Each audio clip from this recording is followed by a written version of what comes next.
Most people think getting results in the gym is about working harder, pushing through fatigue, sticking to the plan no matter what, never missing a workout. But what if that mindset is actually holding you back? What if the real key to better results isn't doing more? It's knowing when to push and when to adjust. Because here's the reality. Your body is not the same every day. Your recovery changes, your stress changes, your sleep changes. But most workout programs, they don't. They tell you exactly what to do, regardless of what's happening inside your body. And that's where things start to break down. Now, don't get me wrong. Structured programs are valuable. They give you consistency. They give you direction. They help you progressively overload over time. But they're built on assumptions. They assume you slept well. They assume you're recovered. They assume your stress levels are low. And when those assumptions are wrong, you end up training hard on days your body actually needs to recover. Over time, that can lead to plateaus, burnout, nagging injuries, and inconsistent performance. Not because you're not working hard enough, but because you're not aligned with your biology. This is where a smarter approach comes in. Instead of just following a plan, you start using your own internal data to guide your training decisions. Not guessing, not relying only on motivation, but using real signals from your body to decide what your workout should look like that day. This is what it means to train smarter, not harder. And the most practical way to do this is by tracking a few key biomarkers that you can measure at home. These aren't complicated lab tests. They're simple, measurable signals that reflect how your body is recovering and adapting. Let's break down the ones that actually matter and how to use them. First is resting heart rate. This is exactly what it sounds like. The number of times your heart beats per minute when you're fully at rest. The key here isn't the number itself, it's your baseline. Everyone has a normal range, and when your resting heart rate is consistently higher than usual, it often means your body is under stress. That could be from poor sleep, illness, dehydration, or incomplete recovery. So how do you use this? If your resting heart rate is elevated above your normal baseline, that's usually a sign to scale things back.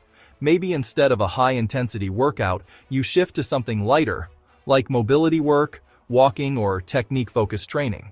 But if it's right in your normal range, that's a good sign your body is ready for more intensity. Next is heart rate variability, HRV. This is one of the most powerful indicators of recovery.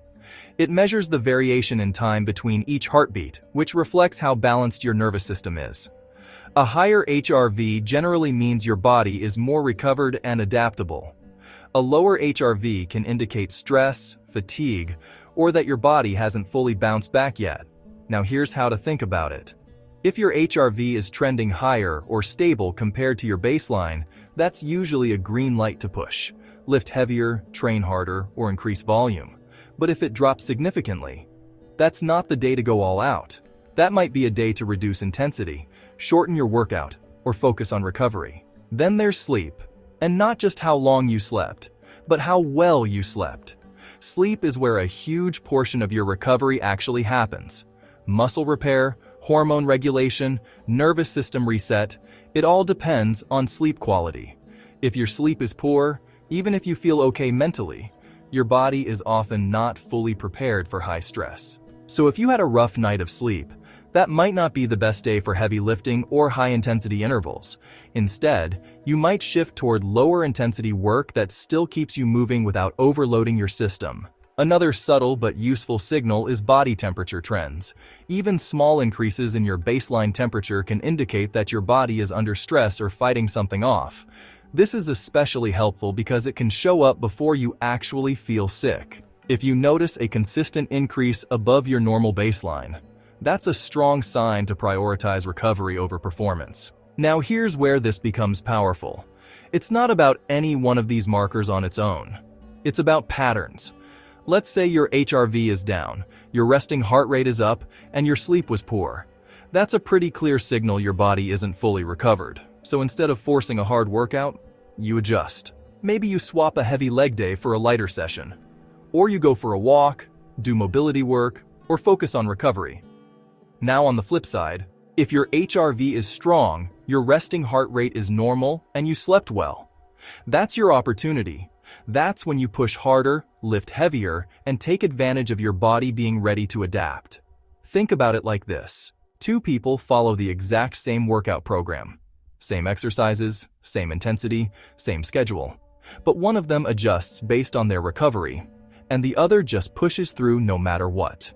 Over time, the one who adjusts is more likely to stay consistent, avoid injury, and actually progress. Not because they worked harder, but because they worked smarter. Now, it's important to keep this grounded. These biomarkers are incredibly useful, but they're not perfect. They can be influenced by things like hydration, stress, travel, or even how and when you measure them. And they don't replace your own awareness. Sometimes you might feel great even if your data isn't perfect, and sometimes your numbers look fine, but something still feels off. That's why this isn't about blindly following data. It's about combining data with experience. And this becomes even more important when you think about long-term health and longevity. Because the goal isn't just to perform well today, it's to stay strong, capable, and resilient for decades.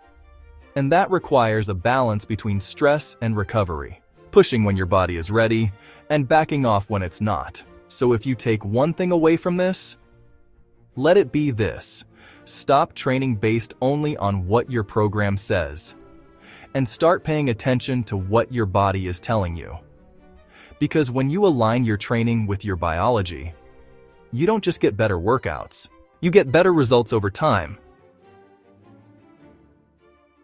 Thanks for watching. Leave a comment and let me know if you track these markers to help you train. And don't forget to like and subscribe for weekly health, fitness, and longevity tips.